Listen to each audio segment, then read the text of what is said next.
कृष्ण कृष्ण हरे हरे हरि ओम। स्वस्ति श्री गणेशाय नमः। ओम श्री सरस्वती नमः। ओम श्री वेदपुरुषाय नमः। ओम श्री मातृपितृचरणकमलेभ्यो नमः।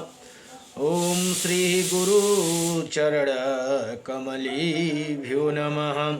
समस्त कुलदेवता चरण कमलेभ्यो नमः।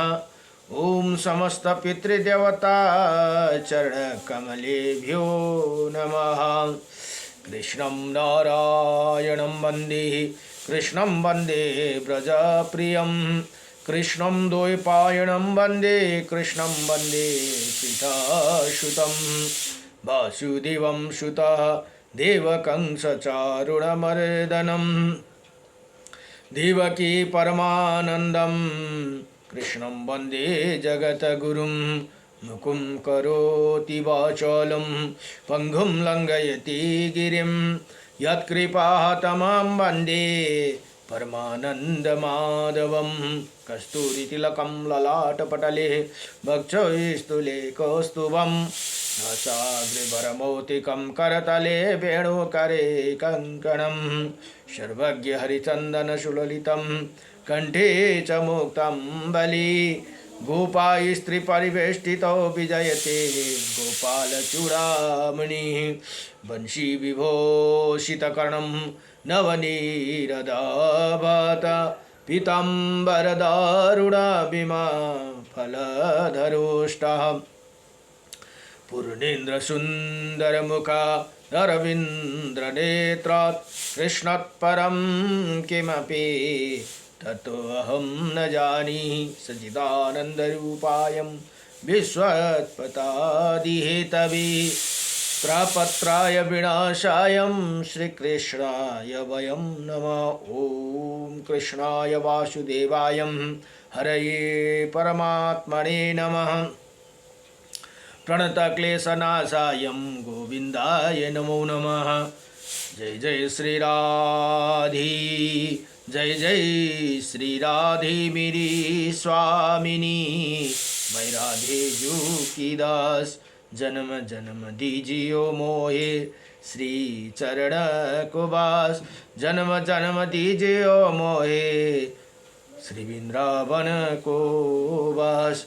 जय जय राधारमण हरि जय जय नबाल किशोर जय जय गोपी चित्तचोर प्रभु जय जय माखन चोर जन्म जन्म दीजियो मोहे श्री चरण को बास जन्म जन्म दीजियो मोहे श्री वृंदावन को बास। नारायणं नमस्कृत्यं नरं चैव नरोत्तमं देवीं सरस्वतीं व्यासं ततो जयमुदीरयेत्। ओं श्री परमात्मने नमः। ओम गुरुर्ब्रह्मा गुरुर्विष्णु गुरुदेव महेश्वरः गुरुर्साक्षात् परं ब्रह्म तस्मै श्री गुरुदेव नमः। हरि ओम अखण्डमण्डलकारकं व्याप्तयनं चराचरं तत्पदं दर्शितं येनं तस्मै श्री गुरुदेव नमः।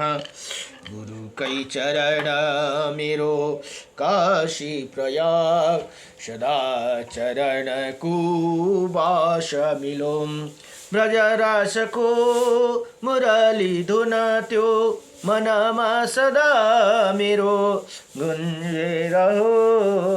गुरु कई चरण मेरो काशी प्रयाग सदा चरण को बस मिलो गुरु कई चरण को शरण अमृत ले सकल शरीर यो भीजी रहो। कृष्ण नाम को माला जपी जपी राधा नाम को माला जपी जपी अंत समय मा प्राण छुटो गुरु कै चरण मेरो काशी प्रयाग सदा चरण को बस मिलो प्रेम को बाती बन्न सकूं प्रभु ज्ञान को ज्योति बलि रहो भक्त हामी चरण कदासी भक्त हामी प्रभु का दासी कृपा दृष्टि सदै रही रहो गुरु कै चरण मेरो काशी प्रयाग सदा चरण को बस मिलो। नमो भगवते वासुदेवाय। र एउटा महत्त्वपूर्ण स्तोत्र छन् जुन श्री विष्णु अष्टविंशति नाम स्तोत्रम भनेर श्री अर्जुन उवाच किं नु नामं सहस्राणि जपते च पुनः पुनः यानि नामानि दिव्यानि तानि चक्षुषा केशव। हे भगवान केशव, अर्जुन सोध्नुहुन्छ मनुष्य बार बार हजार नाम जप क्यों करते हैं, आपका दिव्य नाम उनका वर्णन करे भनेर यहाँ भन्नुहुन्छ। अब श्री भगवान वाचा ओम मत्सम कुर्मं वराहं च वामनं च जनार्दनं गोविन्दं पुण्डरीकाक्षं माधवं मधुसूदनं पद्मनाभं शास्त्राक्षं वनमाली हलायुधं गोवर्धनं हरिकेशो वैकुण्ठं पुरुषोत्तमम् विश्वरूपं वासुदेवं रामनारायणं हरिं दामोदरं श्रीधरं च वेदांगं गणरोद्धजम् अनन्तकृष्ण गोपालं च पदे नास्ति पातकं गावं कोटिप्रदयनस्य अश्वमेधस्य च कन्यादानं शास्त्रणं फलं प्राप्नोति मानव अमावास्यया पूर्णिमास्यम् एकदशं तथैव च सन्ध्याकाले स्मरे नित्यं प्रातःकाले तथैव च मध्याह्ने चे जपे नित्यम सर्वै पाप प्रमोचति। हे भन्नु भगवान भन्नुहुन्छ हे अर्जुन, यी नाम जप्ने पुरुषका भित्र पाप नै रहते। उसले 1 करोड गौ दान गरेको र 100 अश्वमेध यज्ञ र 1000 कन्या दान गरेको फल प्राप्त गर्दछन्। औँसीमा पूर्णिमा तथा एकादशी तिथिको और प्रतिदिन सन्ध्यामा प्रातः एवं मध्याति नै टाइम सम्पूर्ण नामका स्मरणपूर्वक जप गर्नेवाला पुरुष सम्पूर्ण पापदेखि मुक्ति हुन्छन् भनेर यहाँ बताउनु भएको छ। नमो भगवते वासुदेवाय। यदि श्री कृष्ण अर्जुन संवादे श्री विष्णु अष्टविंशति नाम स्तोत्रम संपूर्णम। नमो भगवते वासुदेवाय। नारायणं परं ब्रह्म नारायणं परं तप नारायणं परं देव सर्वनारायणं सदा रामाय रामभद्राय श्रीरामचन्द्राय वेदसी श्री रघुनाथाय नाथाय सीताय पतये नमः। र आज छठी माईको पूजा, छठ पूजा भनिन्छ। आज छठी माई र षष्ठी माई र सूर्य भगवानको उपासना गर्ने दिन आजको दिन। सक्दा त सधैँ अर्घ दिनुभयो सूर्य भगवानलाई, नभए आज बिहान भरे बेलुका पनि सूर्य अस्त हुने बेलामा पनि अर्घ दिनु पर्दछ छठ पूजामा। र अहिले श्री मत्स्य महापुराण अध्ययन हुँदैछ। मत्स्य महापुराणमा जम्मा 291 अध्याय र 14,000 श्लोक भनेर बताइएको छ भने आज 17 अध्यायको प्रसङ्गमा अब साधारण एवं अबुदायिका श्राद्ध की विधि का विवरण भनेर यहाँ बताउनु। अहिले श्रद्धाको प्रसङ्ग, श्राद्धे जुन पितृहरूको श्राद्धे हुन्छ त्यसको प्रसङ्ग चल्दैछन्। अब यहाँ सुतजी भन्नुहुन्छ हे ऋषि हो भनेर अरू ऋषिमुनिहरूलाई बताउनुहुन्छ। इसके पश्चात अब मैं उस साधारण श्राद्ध के विषय में बतलाता रहा हूँ जो भोग एवं मोक्ष रूपी फल प्रदान करने वाला है भनेर यहाँ बताउनु भयो। तथा जिनकी स्वयं भगवान विष्णु ने वर्णन किया है भनेर यहाँ बताउनुहुन्छ। अब सूर्य उत्तरायण एवं दक्षिणायन के समय में विषुपयोग सूर्य के तुला और मेघ राशि पर संक्रमण करते समय कृष्ण पक्ष की अष्टका मार्गशिरा पूष फाल्गुन कृष्ण पक्ष की सप्तमी अष्टमी नवमी इन तिथि, तीन तिथियों में समुदाय अमावस्या और पूर्णिमा तिथियों में आराद्रा मगा और रोहिणी नक्षत्र में द्रव्य और ब्राह्मण की मिलने पर गजक छाया व्यक्तिपात एवं और भृगीति योगी युग में तथा विष्टा भद्रा कर्ण में पूर्वत साधारण श्रद्धा किया जाती है भनेर यहाँ बताउनुभयो। वैशाख मास की शुक्ल पक्ष की तृतीया अक्षय तृतीया का कार्तिक मास की शुक्ल पक्ष नवमी भनेर यहाँ बताउनु हुँदैछ। शुक्ल पक्ष नवमी अक्षय नवमी भनेर भन्नुहुन्छ।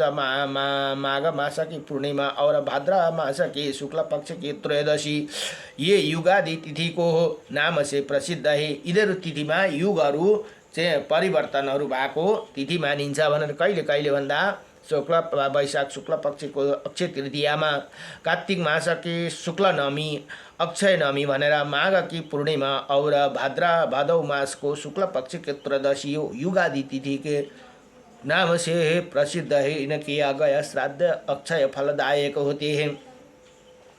इसी प्रकार विद्वान श्रद्धाकर्ता को मनमंत्र के आदि तिथियों में भी श्राद्धे कर्म करना चाहिए भनेर यहाँ बताउनु भयो। अब अश्विन मास को असोज महीना को शुक्ल नवमी, कार्तिक मास की शुक्ल द्वादशी, चैत्र मास की शुक्ल तृतीया, भाद्र मास की शुक्ल तृतीया, फाल्गुन मास की अमावास्या फागुन को अमावस्या, पुष मास की शुक्ल एकादशी, आषाढ़ मास की शुक्ल दशमी, माघ मास की शुक्ल सप्तमी, श्रावण मास की कृष्ण अष्टमी, आषाढ़ मास की पूर्णिमा तथा कार्तिक, फाल्गुन, चैत्र और ज्येष्ठ की पूर्णिमा ये 14 तिथिया, 14 मनमन्तर आदि तिथिया है भनेर यहाँ बताउनु भयो। यहाँ हेर्नुहोस् त के हामीलाई बताइदिएको रहेछ, कस्तो कस्तो महत्त्वपूर्ण कुरा। यही है 14 मनमन्तर चेन्ज भएको कुरा यहाँ बताउनुहुन्छ। तिथिया 14 मनमंत्र आदि तिथियां हैं। इनमें किया गया श्राद्ध अक्षय फल कारक होते हैं। जिस मनमंत्र की आदि तिथि माघ के शुक्ल पक्ष में भगवान सूर्य रथ पर आरूढ़ होते हैं भनेर यहाँ बताउनु। वही वहाँ सप्तमी सप्तमी रथों के रथ सप्तमी के नाम से प्रसिद्ध है। इसी तिथि में यदि मनुष्य प्रयत्नपूर्वक अपने पितरों के तिल मिश्रित जल मात्रा प्रदान करते हैं तो तथा तर्पण कर लेता है। वही कहिले त भन्दा माघ महीना को सप्तमी है। तिल मिश्रित जल मात्र प्रदान करते हैं, तर्पण कर लेते हैं, वो शास्त्रों वर्षों तक किए गए श्राद्ध के समान फलदायक होते ही भनेर यहाँ बताउनु भयो। इसका रहस्य पितृगण स्वयं बतलाते ही विद्वान श्रद्धाकर्ता को चाहिए कि वो वैशाख मास के पूर्णिमा में सूर्य एवं चंद्र ग्रहण के विशेष उत्सव के अवसर पर पितृपक्ष में ही तीर्थ स्थान, देव मंदिर एवं गौशाला में देवगृह, दीपगृह और वाटिकाओं में एकांत में लिपि पोती हुई भूमि पर श्रद्धा कार्य संपन्न करे। वहाँ श्रद्धा के 1 या 2 दिन पूर्व ही विनम्र भाव से शीलवान, सदाचारी, गुणी, स्वरूपवान एवं अधिक अवस्था वाले ब्राह्मण को निमंत्रण करे। देव कार्य में है तो 2 और पितृ कार्य में 3 अथवा दोनों में एक ही ब्राह्मण को भोजन करना चाहिए। अतिशय श्रमेधिशाली होने पर भी विस्तारा में नहीं लगाना चाहिए। उसी समय विश्वदेव को आसन प्रदान करके यव और पुष्पों द्वारा उनकी अर्चना करे। फिर दो मिट्टी के पात्र को साह रखकर उसमें कुशा मिश्रित पवित्र डाले और सन्नो देवी वरिष्ठ भनेर वो इस मंत्र का पढ़कर उन्हें जल में भर दी।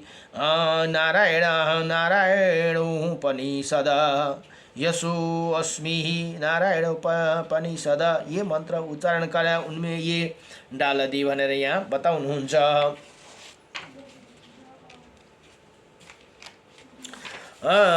फिर गंधा पुष्प आदि से पूजन करके उन्हें विश्व देव के उद्देश्य से उनके निकट रख दिए और विश्व देवाय देवस्य सुययो आदि इत्यादि 2 मंत्र द्वारा विश्व देवा का आह्वान करके वेदी पर जौ बिखरे दे। तत्पश्चात गंध पुष्प आदि अलंकृत करके यह दिव्याय आपाय ये इस मंत्र का उन्हें अर्घ प्रदान करे। इसी प्रकार अपने पूजा करके और उन्हें निर्वृत्त होकर पितृ कार्य आरंभ करे भनेर यहाँ बताउनु भयो। अब पितृ श्राद्धे में पहले कुश का आसन प्रदान करके 3 अर्घ पात्र को तैयार करना चाहिए। उनमें प्रथमतः कुश मिश्रित पवित्र का डालकर सन्नो देवी इस मंत्र का उन्हें जल से भर दे। पुनः तिलो असी इसी मंत्र से उनमें तिल डालकर उन्हें आमंत्रित ही गंधा पुष्प आदि से पूरा कर दे। पितरों के नियमित प्रयुक्त किए गए इसी पात्र को काष्ठ के या वृक्ष के पत्ते को या जल एवं सागर से उत्पन्न हुए पत्ते के अथवा सुवर्णमय या रत्नमय होना चाहिए भनेर यहाँ बताउनु। यदि चांदी का पात्र देने की सामर्थ्य ना हो तो चांदी के विषय में कथन दर्शन अथवा दान से ही कार्य संपन्न हो सकती है। पितरों को नियमित यदि चांदी का बने हुए या चांदी से मुड़े हुए पात्र द्वारा श्रद्धा पूर्वक जल में जल मात्र ही प्रदान कर दिया जाए तो वो अक्षय तृप्ति कारक होते हैं। अलिकति चाँदी एकदमै महत्त्वपूर्ण माने है। पितृ कार्यमा चाहिँ चाँदीको खगौतो बनाएर यो तर्पण दिन सक्यो भने त एकदम अक्षय तृप्तिका कारक होते हैं भनेर यहाँ बताउनु भयो। जल मात्र भी प्रदान कर दिया जाए तो अक्षय तृप्तिया का कारक होते ही। इसी प्रकार पितरों के लिए अर्घ पिंड और भोजन पात्र भी चांदी का ही प्रस्थ माने गए हैं भनेर यहाँ बताउनु भयो। क्योंकि चांदी शिवजी के नेत्र से उतभूत हुई है, इसीलिए ये पितरों को परम प्रिय है भनेर यहाँ बताउनु भयो। नभए चाँदीको औँठी लगाएर पनि त्यो दिन हामीले पितृहरूलाई तर्पण दिन सकिन्छ है कि त्यो चाँदीकै औँठीबाट जल उँधो के अरे तर्पण दिँदाखेरि जल बगोस्। किन्तु देव कार्यमा यदि दिन सक्ने छ भने त दानै गर्दा भयो, इसमें अशुभ माना यहाँ भन्नुहुन्छ। अब चाँदी इसीलिए पितरों को परम प्रिय है, किंतु देव कार्य में फेरि देवताहरूको पूजनमा चाँदीलाई अशुभ माना गया है भनेर यहाँ पनि फेरि बताइए। इसीलिए देव कार्य में चाँदी को दूर रखना चाहिए। देवताहरूको पूजा गर्दा चाहिँ त्यो औँठी पनि छ भने खोल्नु पर्दछ अरे। त्यतिखेर चाहिँ के को शुद्ध भन्दा सुनको। इसी प्रकार यथाशक्ति पात्र की व्यवस्था करके मत्स्य रहित हो कुश हाथ में लेकर या दिव्याय ये इसी मंत्र द्वारा अपने पिता के नाम को और गोत्र को उच्चारण अथवा माता का अथवा किसी का श्राद्ध करते हैं उसे उन अर्घ पात्र में रख दे भनेर यहाँ बताउनुहुन्छ। फिर ब्राह्मण को और देकर ये कहे कि मैं अपने पितरों का आह्वान करूँगा। इसके उत्तर में ब्राह्मण लोग कहे कि करो। ऐसे करने के कर जाने पर इन उशंता सत्वा एवं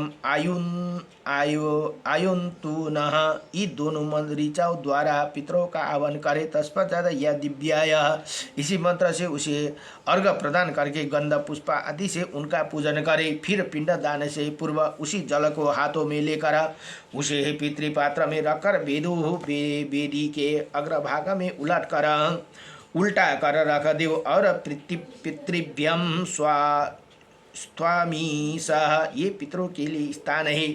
ऐसे कहकर इसे जल में सिंचन दे। इसी कार्य में भी पूर्वतः सावधानी पूर्वक अग्नि कार्य संपन्न करे। तदुपरांत हाथों में कुश लिए हुए प्राचित में गुणकारी दाल शाक आदि से युक्त विधिवत प्रकार के खाद्य पदार्थों को अपने दोनों हाथों से लाकर पूर्ण रूप से परिवेषण करी परोसे भनेर यहाँ यसरी बताउनुहुन्छ। अब पदार्थों में दही के भन्दा दही दूध और शक्कर मिश्रित अन्न जुन हामीले पिण्ड बनाउँछौँ अथवा त्यो पकाएको भोजनहरू पनि दही दूध और शक्कर मिश्रित अन्न तथा गौ घृत भनेको गौको घिउ गौ दूध और खीर आदि जो भी पितृ को निमित्त दिया जाता है वही सब अक्षय बतलाया गया है भनेर यहाँ बताउनु भयो। अब पितर लोगों गृहस्थ के प्रथम देवता है। हामीहरू गृहस्थहरूको चाहिँ प्रथम देवता नै पितृ हुन् है।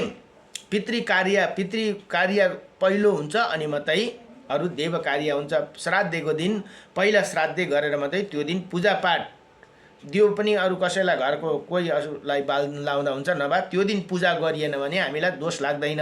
पहिला श्राद्ध गर्नुपर्दछ आफ्नो पितृहरूको के अरे पितृहरूको दिन।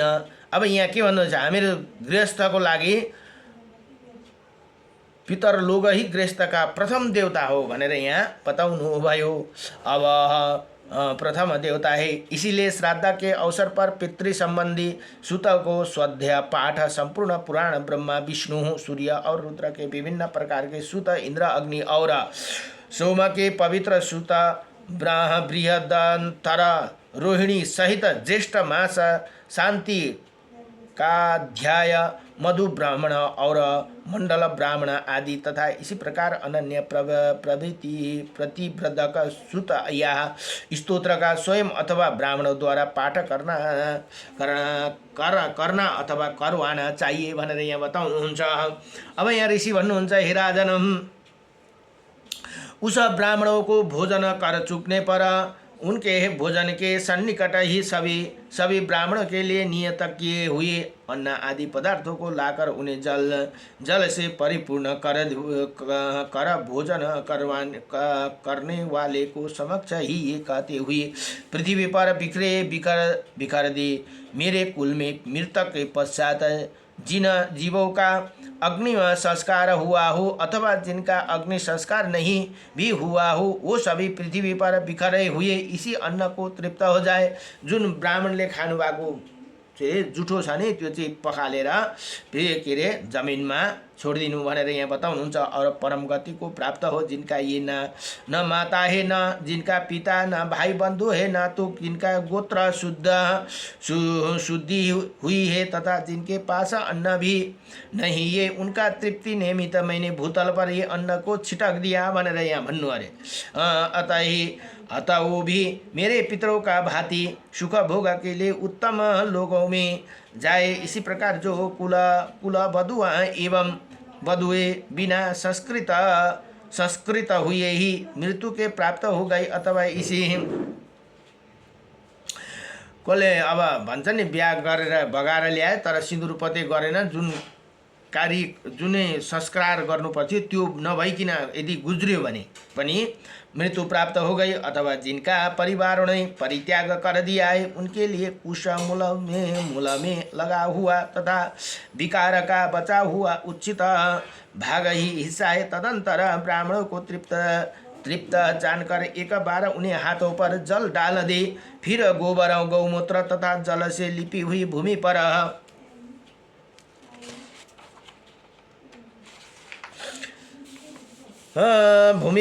कुशों को विधि पूर्वक दक्षिण अभिमुख बिछा दे और श्रद्धाकर्ता को पिता के नाम और गोत्र का उच्चारण करके पहले कुशों पर अवनिजन दे, पिंड की ही वेदी पर कुशों में जल छिड़का दे, फिर पितृयज्ञ का भांति सभी प्रकार का अग्नय बने हुए पिंडों का उन कुशों पर रख दे। पुनः गंध पुष्प आदि से पिंड पूजा करके उन पर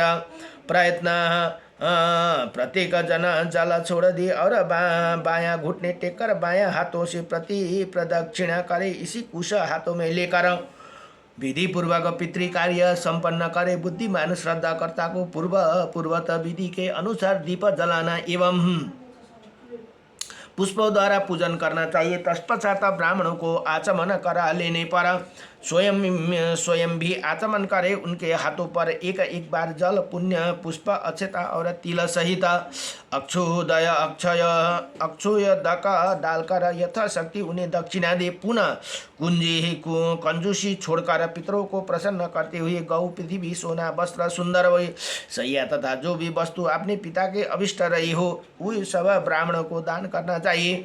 तदुपरांत स्वधा उच्चारण करके विद्वान श्रद्धा करता पूर्वाभिमुख होकर विश्व देव को जल प्रदान करके उन्हें आशीर्वाद ग्रहण करे, उनसे आशीर्वाद ग्रहण करे। उसी समय ब्राह्मण को कहे हमारे पितर सौम्या हो। पुनः ब्राह्मण लोग कहे संतु हो भनेर यहाँ पुनः यजमान कहे हमारे गोत्र की वृद्धि हो तथा हमारे दाताओं की अभिवृद्धि न हो। और ये कहे जाने पर पुनः वो ब्राह्मण कहे वैसे ही हो। पुनः प्रार्थना करे कि ये आशीर्वाद सत्य हो। ब्राह्मण ब्रह्मा लोक कहे संतु सत्य हो। अब पुनः उन ब्राह्मण से स्वस्ति वाचन कराए और पिंडों को उठाकर भक्ति पूर्वक गृह बलि करे। यही धर्म की मर्यादा है। जब तक निमंत्रण ब्राह्मण को विसर्जित किए जाते तब तक सभी वस्तु उच्छिष्ट रहती है। कपट रहित एवं आस्तिक ब्राह्मण को जूठन और पितृकार्य में भूमि पर रख दे।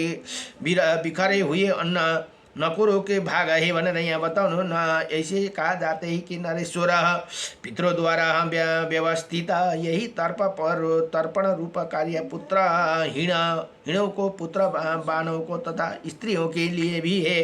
तदंतर ब्राह्मणों को आगे करके है जल पात्र में हाथ लेकर बाजे ये कहते हुए कुशों को अग्रभाग से पितरों का विसर्जन करे। ये बाहर जाकर पुत्र, स्त्री और भाई बंधु साथ लेकर 8 पग तक उन ब्राह्मणों को पीछे पीछे चलकर उनकी प्रदक्षिणा करे भनेर यहाँ बताउनुहुन्छ। वहाँ लौटकर अग्नि को प्रणाम करे। अब मंत्र उच्चारण पूर्वक उसका पयुक्षण करे ही विश्व देव को अब नित्य बलि प्रदान करे। वैश्यो देव बलि समाप्त कर लेने के बाद और नकोर, चाकर, पुत्र, भाई, बंधु और अतिथि को साथ सभी प्रकार पितृ सेवित जिन्होंने पहले पितरों के समर्पित किया जा चुके वही पदार्थ को भोजन करे। इसी समय पावरण नाम का श्राद्ध को जो सभी प्रकार के मानव वांछित फलों को प्रदाता ही उन उपनयन संस्कारों से रहित व्यक्ति भी सभी पर्वों के अवसर पर कर सकता है।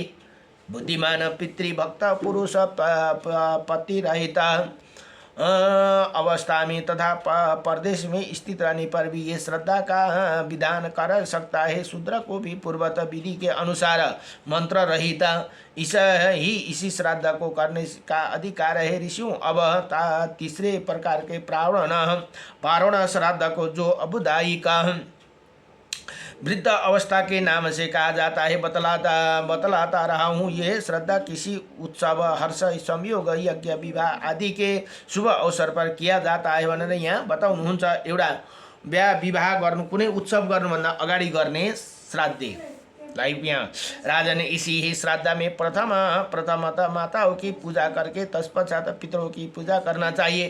तदंतर मातामह, नाना और विश्वदेव को पूजन विधान है। सत्ताकर्ता को पूर्वाभिमुख हो दक्षिणा प्रदक्षिणा करके दही, अक्षता, फल और जल आदि सामग्री समेत दुबा और कुशों से संयुक्त पिंडों को समर्पित करे। इसी अबुदायिक श्रद्धा में संपन्नत्रम इसी मंत्र का उच्चारण करके दोनों प्रकार का पितरों को अर्घ्य प्रदान करे। साथ उसी समय वस्त्र, सुवर्ण आदि सामग्रियों से ब्राह्मणों को दो ब्राह्मणों की पूजा करना चाहिए। तिल के स्थान पर नंदी शब्द के उच्चारण पूर्वक यव से ही कार्य संपन्न करे और श्रेष्ठ विद्वान ब्राह्मणों द्वारा सभी प्रकार के मांगलिक सुतो अथवा स्तोत्र का पाठ करवाइए। इसी प्रकार इसी समय का